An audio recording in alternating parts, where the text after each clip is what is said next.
Estamos recebendo hoje aqui no Jornal Conecta a secretária de Educação, Cláudia Cosmo, e nós vamos falar sobre um vídeo que foi publicado e que deu muita repercussão, por sinal, sobre uma verba que a educação perdeu em Catanduva. Aliás, é bom também frisar, deixar bem claro, que outras cidades também deixaram de receber essa verba complementar.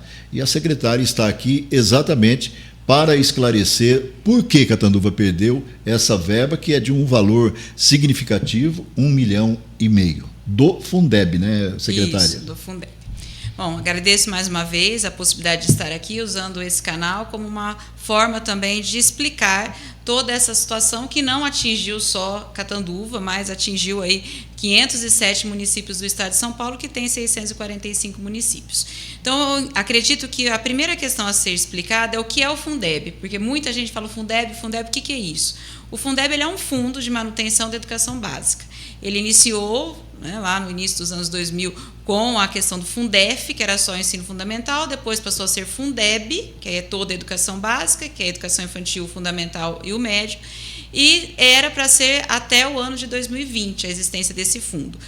E, no fim de 2020, já foi 25 de dezembro de 2020, foi promulgada a lei que tornou o Fundeb, ao invés de ser transitório, em algo permanente. Quando se tornou permanente o Fundeb, também foram criados algumas condicionalidades e também algumas siglas que são, se refere a essa questão do quanto é o custo do aluno, como que é o rendimento dele. Então, são algumas siglas que representam esses bônus, vamos dizer assim, que os municípios podem receber a partir daquilo que investe em educação. Dentro dessa nova lei do Fundeb, tem 70% de todo o recurso, ele tem que ser destinado totalmente para a manutenção de pagamento de salário. Não pode ser gasto com outra coisa, para salário de professor e a valorização do magistério.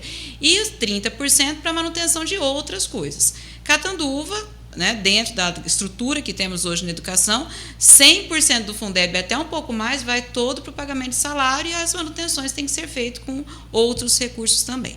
E aí, dentro dessa perspectiva do novo Fundeb, como é dito, uma dos bônus, vamos dizer assim, que é a forma de premiar as cidades que atingem determinados resultados, é o tal do VAR. O VAR é o valor, aluno, ano, rendimento. Tá? Para que esse município ele receba esse bônus do VAR, essa complementação, chamada de VAR, precisam ser atingidas 5 condicionalidades. Quais são essas 5 condicionalidades? A primeira é que os cargos da educação, incluindo os cargos de gestão, eles sejam providos por concurso público de provas e títulos. Alguns municípios, até hoje, nos cargos de direção, coordenação, eles colocam cargo em comissão.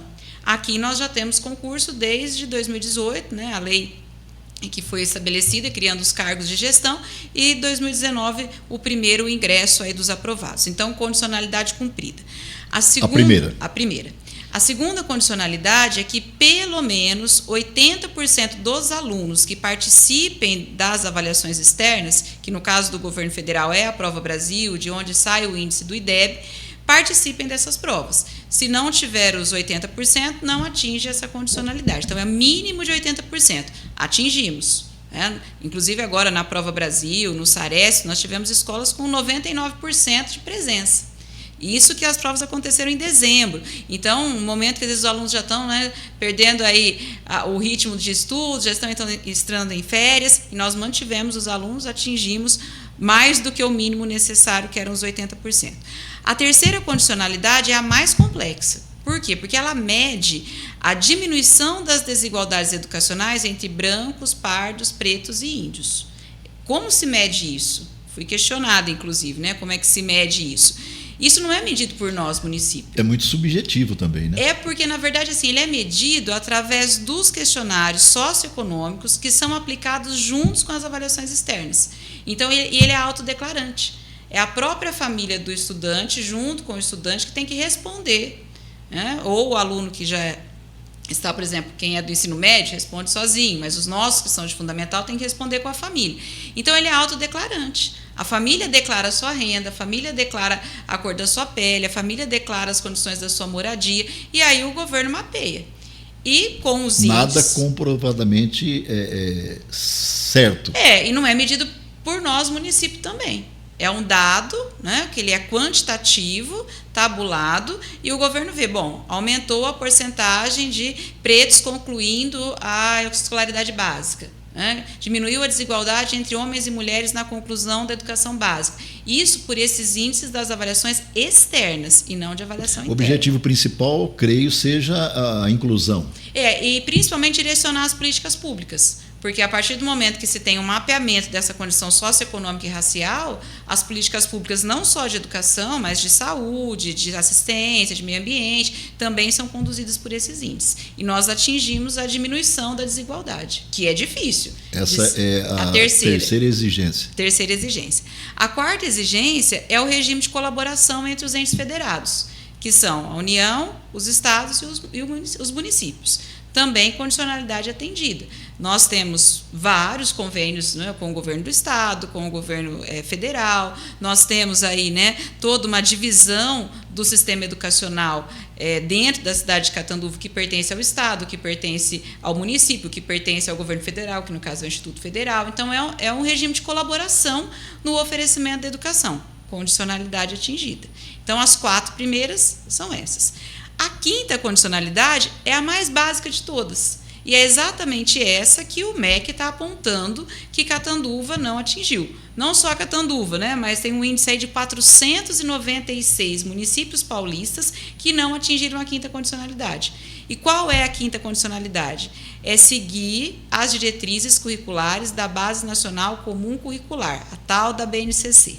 O que é a BNCC? A BNCC, ela é uma orientação para a elaboração dos currículos. Ela não é o currículo pronto. Ela diz quais são as competências, quais são as habilidades para cada etapa da educação básica. Ela aponta também quais são os direitos de aprendizagem, quais são os campos de experiências, no caso da educação infantil. E, portanto, ela orienta a elaboração do currículo. Tá? Aí, o que acontece? Os sistemas de ensino, ou eles têm currículos próprios, os sistemas de ensino municipais, por exemplo, ou eles têm sistema de currículo próprio, tem o sistema de ensino, pode ter o sistema de currículo, ou ele segue o do seu estado.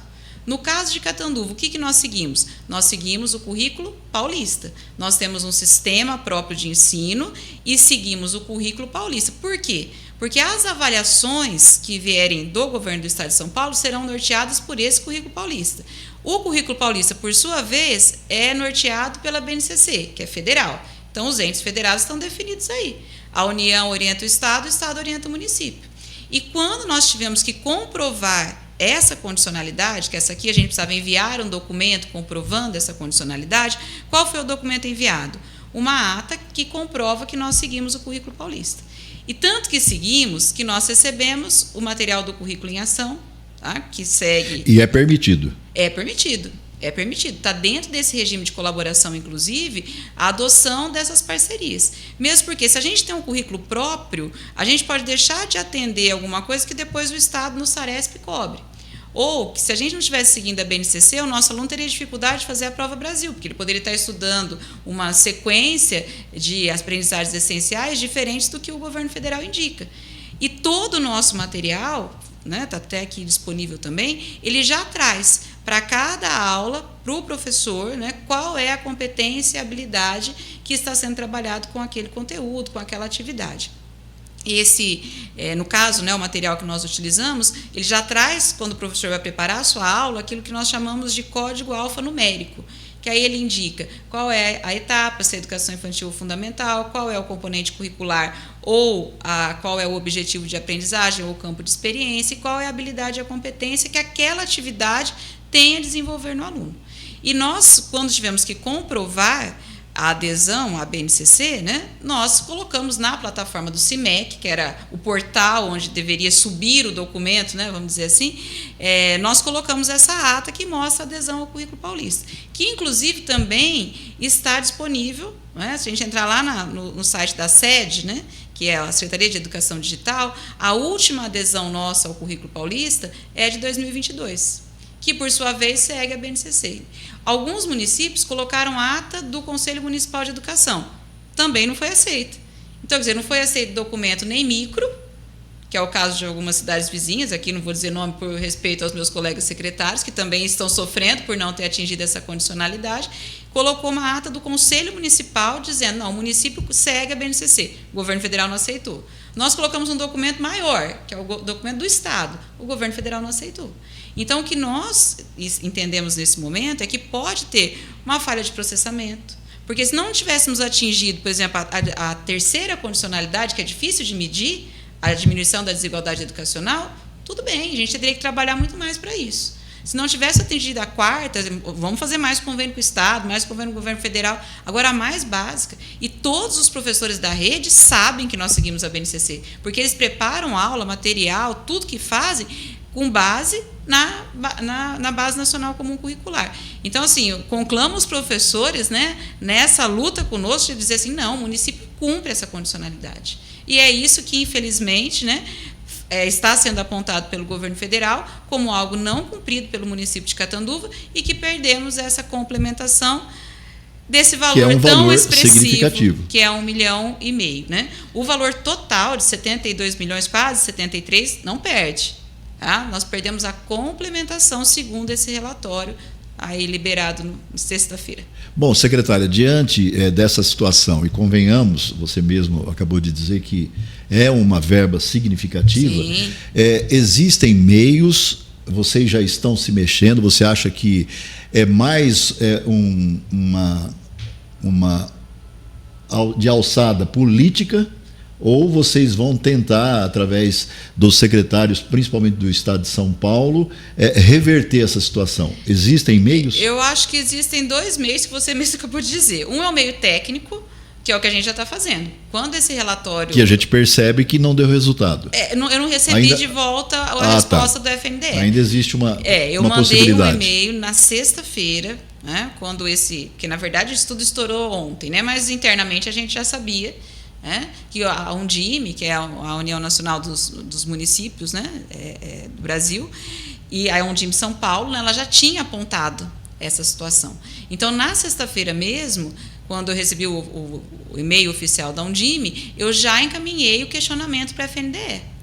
Fiz aí todo o questionamento, comprovei, coloquei até o link que prova que a gente segue, né, a Base Nacional Comum Curricular, enfim, mas não obtive resposta. Então, essa, vamos dizer assim, é a parte técnica. E que outros municípios também têm se mobilizado, porque não é só aqui na nossa região. São os municípios do litoral, são municípios da região, né, de Santa Fé do Sul, são municípios, são 507 seria o caso até dos prefeitos, né, as cidades atingidas, formar uma comissão e até Brasília, se for o caso, sim, ou tentar pelas vias políticas. Pelas vias políticas. Então, a via técnica, todos os nossos secretários atingidos estamos fazendo, que é mandar e-mail, questionar, dizer assim, o que é então que vocês querem de documento para comprovar? Porque não tinha lá dito, o documento que tem que mandar é uma ata X. Não tinha isso. É uma lei dizendo assim, aqui cumpre. Não, era um documento que comprovasse. Nós mandamos um que comprovou, eles não aceitaram. E outros municípios mandaram outros que também nenhum foi aceito. Então, qual é o documento que eles querem? Então, essa é a parte técnica, a gente está questionando e pedindo a reabertura do CIMEC para que essa comprovação seja feita. Agora, essa é a parte técnica. A parte política é outra demanda que a gente também já tem se mobilizado nesse sentido, né? Porque aí precisa realmente, através de deputado, senador, contatos dentro da FNDE, para tentar ver qual é, né, exatamente o que eles querem, né, que seja utilizado como comprovação. Porque comprovação nós temos várias. Porque tem uma outra situação também, olha como é incoerente. Se nós somos signatários do PNLD, Programa Nacional do Livro Didático, se é nacional, segue a Base Nacional Comum Curricular. Se nós somos signatários desse programa, como que a gente não segue? Não precisaria nem comprovar. Boa pergunta. Não precisaria comprovar. Nós somos signatários do Programa Nacional do Livro Didático, que segue o currículo nacional. Como que a gente não segue? Bom, secretária, só nos resta aguardar, esperar e vamos torcer para que essa verba seja destinada realmente, porque é para a educação e é fundamental, acredito. E agradecemos mais uma vez a sua participação aqui no Jornal Conecta e entendo que esses esclarecimentos foram importantes e fundamentais. Eu que agradeço mais uma vez a abertura aqui do Conecta para que possamos estar dando essas explicações tão necessárias, né? Porque o recurso é necessário, mas a explicação é fundamental. Muito obrigado. Que agradeço.